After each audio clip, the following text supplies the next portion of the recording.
नमस्कार, भारतवर्ष चैनल में आपका स्वागत है।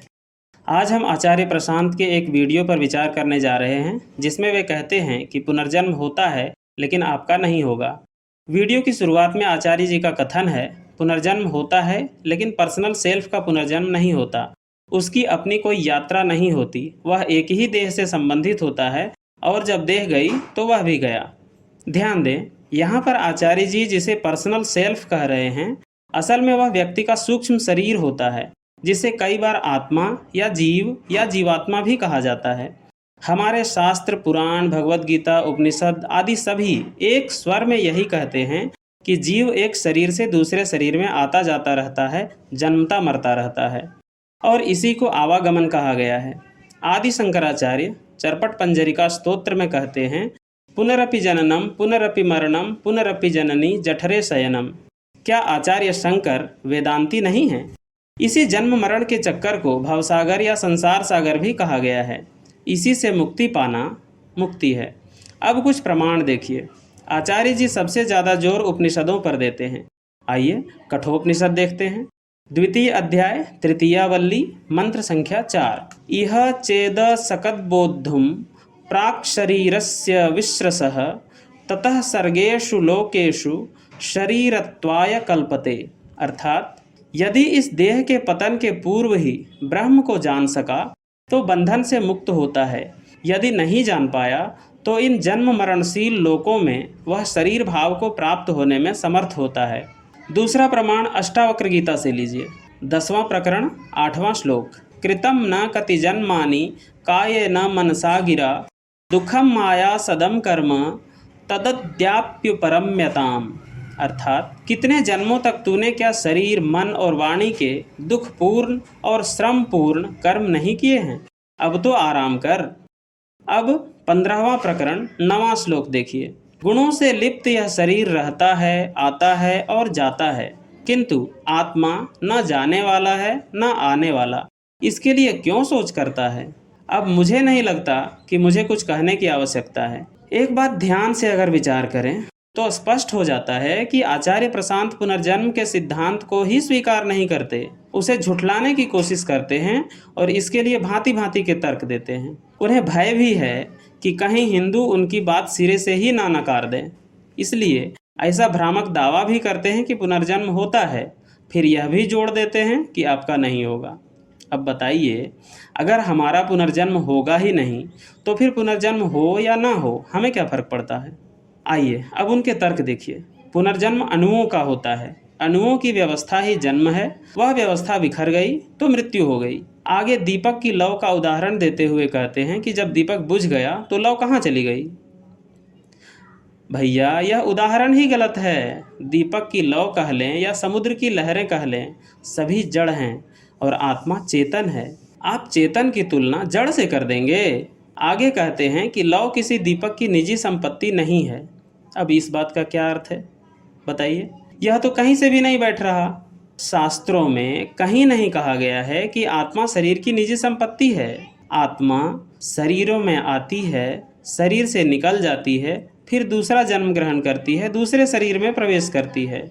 आत्मा भी परमात्मा की है और शरीर भी परमात्मा का है। यहाँ पर वे लहरों का उदाहरण देते हुए जो भारतीय परिधान है धोती, उसका भी मजाक उड़ाते हुए नजर आते हैं। खैर छोड़िए। आगे कहते हैं कि संत बार बार नहीं बोलते कि समय मत खराब करो, अपने पहरे जागिए, कबीर सूता क्या करे। अगर पुनर्जन्म होता तो संत ऐसा कहते कि तुम्हारे पास बहुत समय है, अगले जन्म कर। अब इस बचकानी बात का मैं क्या प्रतिवाद करूं? हिंदू बच्चे बच्चे को मालूम है कि कबीर इन साखियों में यह कह रहे हैं कि इसी जन्म में तुम वह उपाय कर लो कि आगे और जन्मना मरना ना पड़े। जन्मने मरने में बहुत कष्ट है, गर्भ में भी बहुत कष्ट होता है, जीवन भर कुछ न कुछ दुख लगा ही रहता है। कभी माँ मर जाती है, कभी बाप मर जाता है, कभी बच्चे मर जाते हैं, कभी नौकरी छूट जाती है, कभी बिजनेस में घाटा हो जाता है। इस संसार को गीता में दुखालय कहा गया है। अब देखिए, आचार्य प्रशांत अपनी ही परिकल्पनाओं का खंडन कर रहे हैं, लेकिन यहाँ पर सच्ची बात कह रहे हैं कि वेदांत कहता है कि अपने कष्ट का कारण आप स्वयं हैं, लेकिन यह मानने का कलेजा सबके पास नहीं होता। ठीक? आचार्य जी, आप पुनर्जन्म को मानते नहीं, तो कष्ट के कारणों में पिछले जन्म के कर्मों का कोई प्रश्न तो रह नहीं जाता। प्रकृति तो संयोगों से चलती है। तो फिर किसी बच्चे को जिसे जन्म से ही कोई बीमारी है, कष्ट सह रहा है, तो इसका कारण वह स्वयं कैसे हुआ, बताइए। इसके आगे फिर से एक काल्पनिक तर्क है कि तुमने पिछले जन्म में ऋषि को पत्थर मार दिया था, इसलिए अभी तुम दुखी हो। क्या है, किसी पुराण में, किसी आख्यान में, रामायण में, महाभारत में ऐसा कोई आख्यान नहीं है। उदाहरण तो कम से कम ढंग का दे देते आचार्य जी। इसी में आगे और मज़े की बात है। कहते हैं कि चलो कष्ट है तो पिछले जन्म में कुछ हुआ था, इसमें मेरी कोई गलती नहीं है। कैसा मूर्खतापूर्ण तर्क है। ऋषि को पत्थर आपने मारा और आपका कोई दोष नहीं है, मतलब अब तो तर्क भी आत्महत्या कर ले। आगे चलिए। किसी के साथ अन्याय हो रहा है, किसी का पैसा कोई लूट रहा है, तो वह कहता है कि पिछले जन्म में तूने मुझसे पैसे लिए थे, वही पैसे मैं ब्याज सहित तुमसे ले रहा हूँ, अन्याय थोड़ी कर रहा हूँ। अब बताइए, ऐसी कोई घटना भारत भर में कभी भी किसी काल में आपने कहीं सुनी? ऐसा कभी कोई नहीं कहता। कहा यह जाता है कि कर्ज लेकर मरोगे तो उसके पास अगले जन्म में तुम्हें बैल बनकर जन्म लेना होगा, गधा बनकर जन्म लोगे, और इस तरह तुम्हें वह कर्ज चुकाना पड़ेगा, इसलिए कर्ज लेकर ना मरो। इसमें गलत क्या है? आगे देखिए, जो गलतियां तुमने पिछली पारी में करी थी वही आज भी कर रहे हो, तो पुनर्जन्म कहाँ हुआ?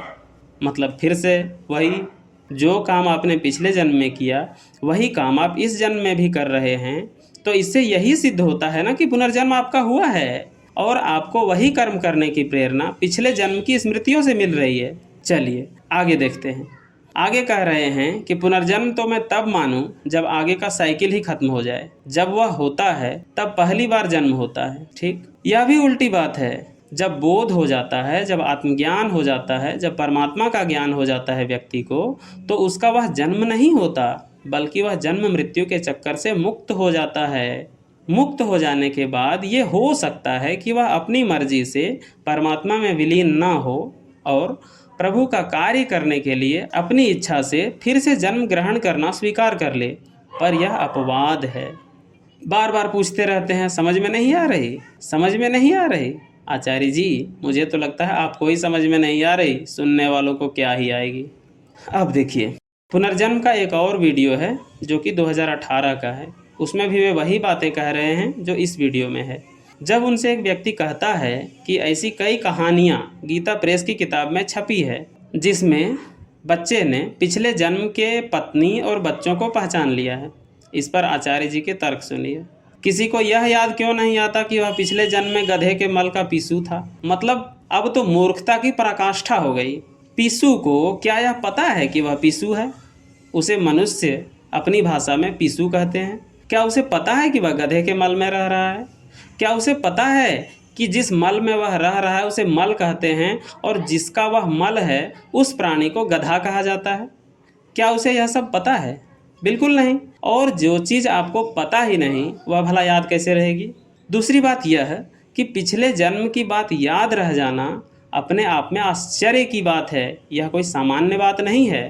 करोड़ों अरबों जीवात्माओं में से किसी एक को अपने पिछले जन्म की बात याद रहती है, और जिसे याद रहती है शास्त्रों में उसके लिए स्पेशल शब्द है, जातिस्मर।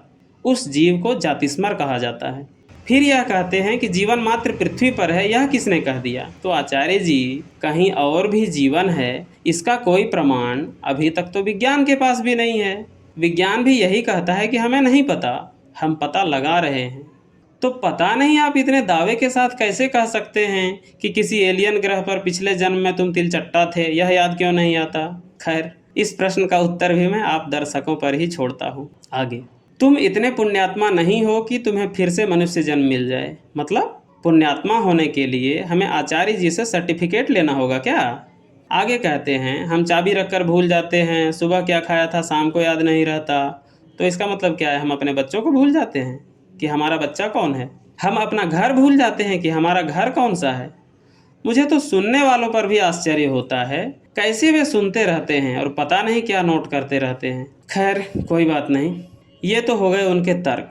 अब देखिए अंतिम और सबसे धमाकेदार। जब प्रश्नकर्ता कहता है कि हमें बहुत ताज्जुब होता है कि उसे कैसे बात याद रह गई, तो इस पर आचार्य जी सीधा कह देते हैं कि अगला झूठ बोल रहा है। ये नहीं कि आप कारण बताएं सच्ची बात बताएं कि सही बात है, पुनर्जन्म होता है और वह व्यक्ति जातिस्मर है। नहीं, सीधा बोल देना है कि झूठ बोल रहा है। भला वह क्यों झूठ बोलेगा आचार्य जी? अब आप सोचिए कि आचार्य जी केवल उस व्यक्ति को झूठा नहीं कह रहे, वे गोस्वामी तुलसीदास जी को झूठा कह रहे हैं जब तुलसीदास जी रामचरितमानस में कहते हैं कि रावण का पूर्व जन्म में प्रताप भानु नाम का राजा था। वे कबीर साहब को झूठा कह रहे हैं जब कबीर साहब कहते हैं कि जीव मरम जाने नहीं, अंध भया सब जाए, बादी द्वारे दाद न पावे, जन्म जन्म पछिताए।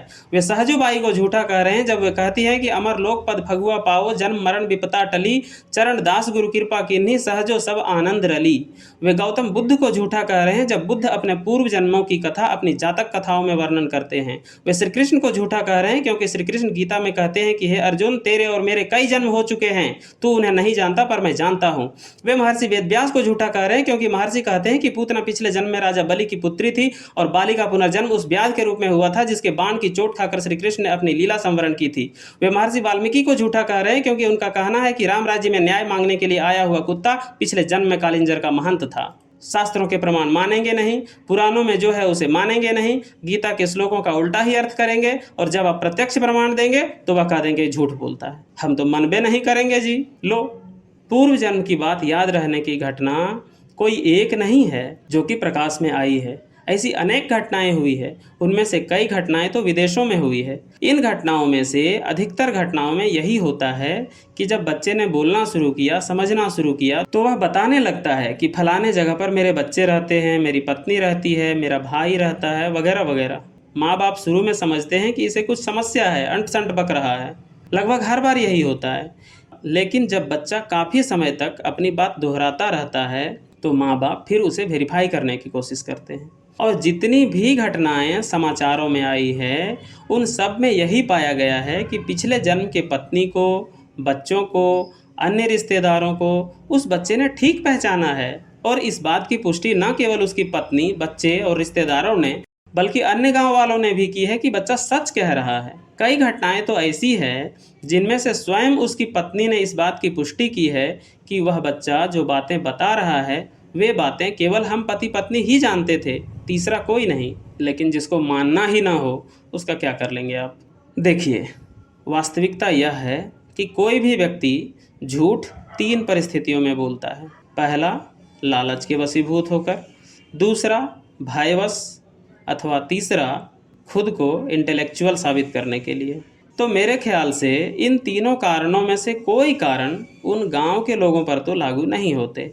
कुछ खबरों के लिंक मैं वीडियो के डिस्क्रिप्शन में दे रहा हूं, जो कि हाल की ही घटनाएं हैं। ये घटनाएं कोई बहुत दूर के गांव की नहीं है। आप चाहें तो स्वयं जाकर उस गांव में वेरीफाई कर सकते हैं। इसमें राहुल नाम का बच्चा तो पिछले जन्म में मरने के बाद, अर्थात शरीर से आत्मा के बाहर निकलने के बाद, आत्मा के रूप में उसने जो देखा, जो सुना, वह बातें भी बता रहा है। और आचार्य जी कहते हैं मैं यही कहना चाहूँगा कि आचार्य जी जो बताते हैं वह बाकी कुछ भी हो सकता है, पर वेदांत कदापि नहीं है। उनकी ये बातें वेदांत, उपनिषद, गीता, रामायण आदि सब के विरुद्ध है। वेदांत की 3 मूलभूत सिद्धांत, कार्य कारण सिद्धांत, कर्म का सिद्धांत और पुनर्जन्म का सिद्धांत। कार्य कारण सिद्धांत यह है कि कोई भी कार्य अथवा घटना बिना किसी कारण के नहीं होती। हर घटना के पीछे कोई ना कोई कारण होता है। किसी एक घटना के पीछे हो सकता है कि कई कारण हो, लेकिन अकारण कोई घटना हो जाए ये संभव नहीं। दूसरा, व्यक्ति अथवा जीव कर्म करने में स्वतंत्र है, लेकिन उसका फल पाने में नहीं। हर कर्म का फल उसे जरूर मिलता है। कबीर करनी आपनी, कभू न निष्फल जाए, 7 समुद्र आड़ा पड़े, मिले अगाड़ी आए। जीव के कर्म संचित होते रहते हैं और फिर उन कर्मों के अनुसार उसे नई नई योनियों में जन्म प्राप्त होता रहता है। आचार्य प्रशांत इन सिद्धांतों में से कुछ भी नहीं मानते। अपना काल्पनिक सिद्धांत बताते रहते हैं कि प्रकृति संयोगों से संचालित है। इस बात को तो विज्ञान भी स्वीकार नहीं करता। विज्ञान भी हर घटना का कारण ढूंढकर प्रकृति के नियमों को जानना चाहता है। सत्य भी यही है कि प्रकृति नियमों से चलती है, संयोगों से नहीं। इन नियमों को उपनिषदों में ऋत कहा गया है। हमारे स्वयंभू आचार्य जी समाजवाद को भी आदर्श बताते हैं, जिसे रूस और चीन जैसे घनघोर समाजवादी देश भी अब तिलांजलि दे चुके हैं। अब सभी देशों को पता चल गया है कि अमीरों से लूटकर गरीबों में बांट देने से किसी समाज का भला नहीं हो सकता, बल्कि ऐसा करने से पूरा समाज या पूरा देश ही नष्ट हो जाता है। चलिए, आपको जो मानना हो मानिए, ना मानना हो मत मानिए। सत्य अपने आप में पूर्ण होता है, उसे किसी की स्वीकृति या अस्वीकृति से कोई फर्क नहीं पड़ता। जय श्री कृष्ण, जय वाल्मीकि, जय वेदव्यास, जय सनातन, जय श्री राम।